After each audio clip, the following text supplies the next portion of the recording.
السلام علیکم. نن سه شنبه د 1400 لمریز کال د لیندۍ د میاشتې 23مه نیټه ده. پام راړوم د دې ساعت لنډو او وروستیو خبرونو ته. د افغانستان بانک وایي د افغانیو د ثبات لپاره یې هڅې پیل کړي دي.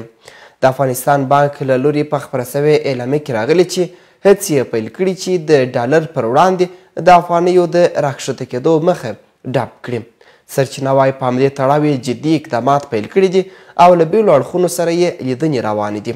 په اعلامیه کې راځي چې د افغانستان بانک مشرتابه له صرافانو، سوداګرو او د بانکونو له استازو سره هم خبرې پیل کړي دي څو وکولی سي روانو وضعیت مدیریت کړي. د افغانستان بانک داسې مهال د تازه اقداماتو خبر ورکوي چې د حکومتي سرچینو په باور ځینې مافیایي کړۍ له وضعیت څخه ناسمه ګټه اخلي او د اسعارو په نرخونو کې لاسوهنه کوي چې دوی به یې پر وخت پر وړاندې اقدام وکړي. امریکا یو ځل بیا ټینګار کړی چې د مرکزي بانک د شتمنیو کنګل کېدل به ادامه لري. د سپینې ماڼۍ ویاندې جین ساکي په یوه خبري کنفرانس کې د افغانستان د کنګل سوي شتمنۍ په اړه مفصلې خبرې کړې دي. نوموړې وایي چې پوره تدابیر نیول سوي چې دغه پیسو ته د طالبانو له لاسرسي مخنیوی وکړي او په خبره یې د یادو شتمنیو کنګل کول به ادامه لري.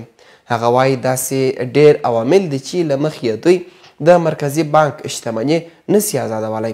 د ساکي په خبره د سپټمبر د 11مې له مسلې رانیولې بیا په تور لیست کې د طالب مشرانو او پر دغه ډله د ستا بندیزونو تر موجودیت پورې ټول هغه څه دي چې له مخې امریکا د یادې شتمنۍ له آزادولو ډډه کوي. امریکا همدا راز وایي چې دوی هڅه کوي له افغانانو سره د مرستو لپاره پر معاصرو لارو چارو کار وکړي او داسې یوه لاره پیدا کړي چې افغانانو ته یې ګټه ورسیږي او له بشري ناورین څخه مخنیوی وسي. اروپایي ټولنه وایي مرستندویه هیوادونه دي له افغانستان سره بشردوستانه مرستې ډیرې کړي. د اروپایي ټولنې د بهرني سیاست مسؤل جوزف بوریل په تازه څرګندونه کې د افغانستان وضعیت ترنګلی بللی او په خبره یې لا ډېر خلک دلته بشردوستانه مرستو ته اړتیا لري. نوموړي پر نړیوالو مرستندویه بنسټونو غږ کړی چې د افغانستان د خلکو لاسنیوی وکړي او دوی د له احتمالي ګواښونو څخه وژغوري. اروپایي ټولنې ویلي چې دوی په خپل وار له افغانستان سره خپلو مرستو ته ادامه ورکوي. نوموړي دا څرګندونې داسې مهال کوي چې د ناټو غړي هیوادونو 2 ورځنی کنفرانس پیل کړی دی او په هغه کې د افغانستان او اوکراین ترڅنګ پر مهمو سیمه ییزو موضوعاتو خبرې کوي.